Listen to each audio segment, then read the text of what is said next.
hobby family? It is your boy K-Dub, and this is K-Dub's High Five. 5 rapid fire questions with your favorite hobby faces. And today we bring in a YouTube Sports Card Hall of Famer. He is the one, he is the only Pepino Man. Pepino Man, how are you doing today? I'm doing good, man. How are you? Just I'm finished a hard day's work, came home, took a shower, and ready to talk some cards or a hobby. Heck yes, man. Well, you kind of know how it works already, but I got 5 questions. They're all hobby related. You ready to take on the high five? Yeah, let's do this. Well, I'm looking forward to this one, man. So first things first, we got to tell the people a little bit who you are. Pepino Man is the YouTube channel. How would you describe yourself in the social media hobby world? I mean, I try to come off as I'm just a collector like anybody else. That's my main focus, just collecting. But I would assume that if you ask a lot of other people, I've heard people classify me as an entertainer, like I'm, an entertainer on YouTube. Yes. I'm not trying to be that, but it is what it is. Yeah. And I think that's your personality, though, is it not? I mean, would you agree that you do entertain people? Oh yeah, I mean that's something as I haven't changed. I think I still act like I did when I was 5 years old, 10 years old, 15 years old. You know what I mean? So it's not something that I'm striving for. I guess that's just what I am. Yeah. Well, what made you turn on the YouTube channel button, click live, and away you go? Like, how did you get into that side of like the social media hobby? Well, I mean, I was making videos before on Facebook, like short videos, and then on Instagram. When I was making videos like on Instagram, I think the limit was like 15 seconds back then, and then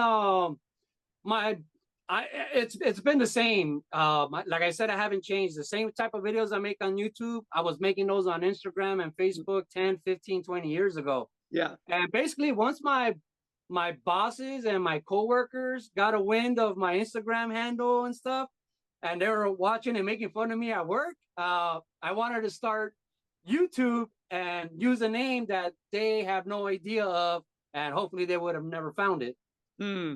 Oh, I totally get that 100%. I mean, I'm a teacher, and I K-Dub is something that I can kind of classify myself under, but definitely keeps my real name out of the mainstream. So I totally get that 100%. So, and where does Pepino Man come from? One of the baseball card groups that I was in Facebook like 20 years ago, the administrator just let it go. He said, you know what, I don't want to deal with this anymore. There's in where people are trading and scamming each other. And since he was the administrator, he just didn't want to be in the middle of any of those problems. Says, I'm just going to let the channel go. He's like, I'm just going to change the name to the Cucumber. So he changed the name to the Cucumber. And when I told one of my Dodger group Facebook groups, I said, yeah, my baseball card channel, that guy just stopped it. And he changed the name to the Cucumber. So a lot of the guys, obviously they're Mexican, they speak Spanish. So Pepino Man means Cucumber Man. So they said, hey, well, no, you're lying. That's your channel, because everybody just started posting pictures of cucumbers on that instead of baseball cards. So they went to check it out and came back and no, that's your channel. That's you. You're the Pepino Man. And they started calling it Pepino Man. So it was a new name. And only like those 8 people, 10 people in that group knew me by that. Nobody at work, none of my family. Nobody knew me by that besides them. I love it, man. And the Pepino Man was born. And I learned a little bit of Spanish today, so I love it. That's perfect. Well, let's talk a little bit about your card collecting. I mean, I see behind you, you are a collector, my friend. Who would you kind of credit as those sports card influences in your life? Well, really, I would have to say it was my cousin Larry. This is like back when I was 8, like 8, 10 years old, because I always had cards, but I just had them in my toy box, and he was the first person who I saw putting them in sets, and I was like, oh, and I got influenced by him, and he taught me how to put my cards in sets. Okay. So I've been doing it that way ever since. So I buy packs, and I'm a set builder. There's a kind of, I'm a set collector, but my niche is set building. I build a set. That's what I like to do. I buy packs and I put them together to complete the set, the same way I've been doing as a kid. So I would have to say he was really my last influence, because I haven't changed that. I'm still the same way. Gotcha. What about when it comes to like getting into the YouTube sports card stuff, do you have any channels or people that you kind of credit as influences there? Well, there was this guy, Tommy Golf. Okay. He was one, and there was this other guy, Show Me Your Hits. Yeah. They were funny. Mhm. Like, so when I first got on YouTube, I was kind of timid, like to act silly and stuff. And then once I saw them that they were doing it, it kind Yeah. of let me be myself, that it was okay to be myself and Sure. be loud, you know. Yeah. And Yeah. so, you know, that's what let me be myself. I love I'll it, give man. credit to them. Well, and I think that's what, I was just talking to a guy last week, Sports Cards Live, and one thing we talked about was like you got to make your channel you. And if you do have a personality or loud or silly or goofy, like that needs to show. You need to be who you Yeah. are and be true to who you are. And that's one thing I really admire about you and your channel is I believe when I meet you in person, because I know I will at some point in time, it's going to be the same guy on that YouTube channel. And that's what I hope for with any channel that I meet. But I truly believe that with you. When I'm watching you, I believe that's who you are. Rain, shine, day, night. That's the man that I'm going to meet. So, it's Yeah, I heard a lot of that. When I go to the nationals, like, oh, I'm glad to see that you are the same person.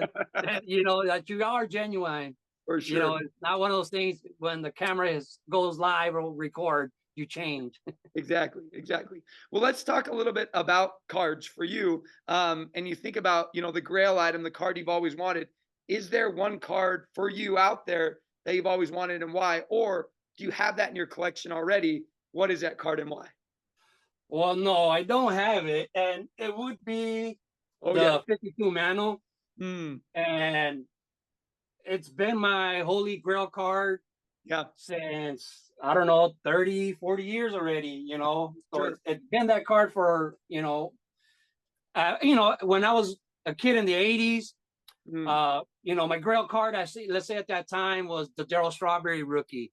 And and then once I got that, I think my focus kind of went on this, and it hasn't changed since. So like since the 90s, that's been my grail card. And it's a real grail card. Like for I don't sure. know if I'll ever get it.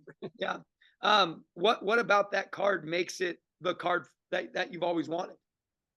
Well, I started reading a lot of books about Mickey Mantle, and I fell in Mhm. love with his personality. Yeah. And I almost kind of felt like a connection with him. As a teenager when I was reading his books, Mm, like this guy likes to have fun and be himself, but he doesn't like people talking about him or worshiping him. Like to him, hey, another guy. for I'm not. Don't consider me a role model or a superstar. Yeah. And that's kind of the way I feel. So I've always kind of gravitated towards Mickey Mantle's personality. Mm, And then this card, growing up, this was always called his rookie card. yeah. But that's not the reason I wanted this one. This one is just when I was a kid, there was a theater by my house that had the lights like this, movie theater. So this always reminds me of that movie theater, a block away from my house. For sure. And I just love the card and how young he looks and stuff. Mm, Because he was still alive when in the 80s and 90s. So I would see him as an old man still on TV and yeah. at events. So Mm. that card, I was like, wow, man, look at how young he is there compared to now. So that card, the card itself, not just, I mean, now it's not his rookie. Everybody considers, is, and that's a fair statement. This is his rookie, For sure. but I still prefer the 52. Absolutely. Absolutely. I love it, man. It's pretty amazing when you can have those connections outside of just sports with athletes. So it's neat to hear that outside of baseball connection that you made with this player. And like you said, that truly is the grail of all grails. So I wish you luck in the hunt, my friend. Oh, well, I loved hearing, you're a set builder, you're a set collector. What box out there would you just love to get your hands on to rip and why? Well, honestly, I think it would be the triple threads from Top. I Okay. just love that product. Yeah. I mean, it's always been out of my price range. I like to say act your wage. Mm, And that was just too expensive for me, like to buy, a couple of boxes. So every year when I would get my taxes, I'd always get a refund. I would buy one box of triple threads, you Right. know, and I did that for like 5 years, 6 years. And then basically what happened is I make more money now and I don't get a tax refund. So it kind of, I don't know, I'm in limbo now. It's like, you know, so I don't buy one anymore. So I wish I could buy one, man. And Yeah. they've gone up in price too. You know, they used to Yes, be at $200, $300. Now I see them for a lot more. for So, sure. but that, I love the patches. You know, every box, almost every card is like really good. Even if it's a patch of no name players, Yeah. the card itself, the patch, the beauty of the card is like Yeah. outstanding to me. I love that. I love that product. Yeah, absolutely. It's definitely one of those quality products. You hate that it commands the price that it does, but the quality of the Yeah. card sometimes does that. So, is there a year for you when it comes to collecting that you love the year, you love the draft class, you love the players? That would be like 86, Okay, 86, 87. That yeah, was like my year, you know, when I was in Little League and playing baseball and watching, you know, back then as a kid in the 80s, there was baseball everywhere on TV. You know, you could watch everybody's games and yes, there were so many shows. So, you know, I got to see Bo Jackson, Jose Canseco, Mark mm, McGuire, Barry Bonds, you know, Wally yes, Joyner, Will Clark. I mean, that class to me was just, you know, great. for uh, sure. at least at the time, you just thought that every single one of them was going to be a Hall of Famer. And so, you know, that's what experience gives you is like, yeah, I've been in that boat before. We're thinking Yes. this guy is a for sure Hall of Famer. Mm. And it doesn't always work out that way. Absolutely, absolutely. Oh, well, you're predating me a little bit. I'm an '84 baby, so I was in my infancy in that time. But I definitely know the players from that time because growing up in the '90s, they were still the guys. So very cool, very cool. Well, being a collector, I want to get your take on this. Like when you think about the hobby, the sports card hobby, kind of moving forward into 2024, 2025, kind of what's your feel on it as a collector? Like what things are you seeing? What things are you feeling? What things get you excited? What things get you a little nervous? Well, I think one of the things that kind of gets me excited is higher print runs, which I think a lot of people would disagree with. But to me, that means cheaper cards, Yes, and that works for me. You know, yeah, cheaper cards. Um, Moving forward, man, it's hard to say. I don't think I've ever been so uncertain besides 2020 mm, of the card market, hobby, whatever you want to call it. You know, yeah, to me, it's still a hobby, so it's a hobby for me. But there's so many newer people in that now it's a market. You hear all these terms mm, never used before, you know, from Wall Street, you yes, know, very being true. applied to baseball cards that, you know, I'm gonna be 50 in a couple of weeks, and I've been collecting since I was like 6, 5 years old. Never heard there's terms Yeah, applied to baseball cards, you mm, know, but that's one of the things with me. I'm still old school, but I mm, have nothing against the new school guys. But it's hard to predict. You know, oh, absolutely. I have no idea where the hobby is going with Fanatics. Not a big fan of what Fanatics is doing, but it is what it is. Yeah, And I love baseball cards. I got into a little comment, you know, thing with some other page where, you know, I said, yeah, I go, yeah, they're expensive now, but I still buy them. They're, oh, you're contributing to the problem. And it's like, well, yes and no, but they're just baseball cards to me and they've gone yeah, up in price. It is what it is. I'm still, just because I'm not a big fan of what Fanatics is doing doesn't mean I'm going to stop doing what I love doing. You yes. know, you can hate the pilot, but you don't want him to crash, you know? Oh, I mean, what's your take on the youth of the hobby? I mean, do you feel like the youth of the hobby are collecting like you collected when you were a kid, or do you feel like there's a different kind of mindset in collecting? I mean, I think they're still both, Hmm. but I think the numbers for the people who collected like I did is dwindling Yeah. because social media rules, and I mean, I don't want to name names of big influencers and stuff, but that's what they're teaching now. You know, whether Mm, it's people who own a shop buying cheap, you know, underbidding people so they could sell it for more, yeah. or you got these other big influencers just about investing. It's about flipping. So Mm, that's what they're being fed. You know, and a kid's mind is like a computer. Whatever you put in there is was going in there. You're yes. programming them that way. Yeah. So I mean, a kid's not going to come into a hobby and start watching YouTube And what's going to come in their algorithm is the bigger influencer guys, the collector people who only get 100 views, 200 views, who are in it just for the love of the hobby. Those feeds aren't going to, they're not going to come out in their feed. So, I mean, so that's what I'm saying. It's uncertain. Like, I don't know. It could be a bad thing. It could be a good thing. I hope it's a good thing, but I don't know. Well, I think the beauty of it, there's, I mean, as you can see, and you get these, people who are, picking pitchforks and everything, but there's space in it for all of us, right? Yeah. The hobby is a big space. So there is room for all of it. It's sad to see that the collector's side seems to be shrinking, and maybe that has to do with some of the draws to the influencers of the sports card industry. But I think there's space for everyone.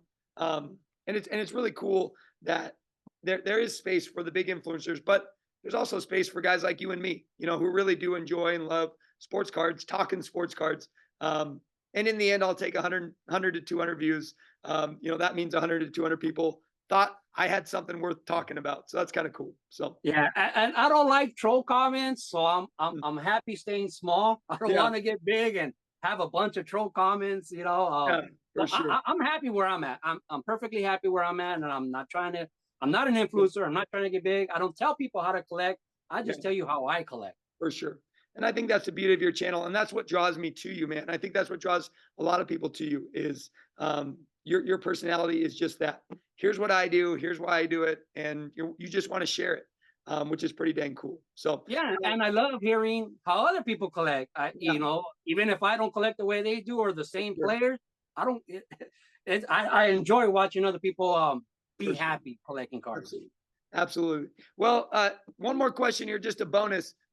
What sets are you working on right now? Tell me about what sets you're building.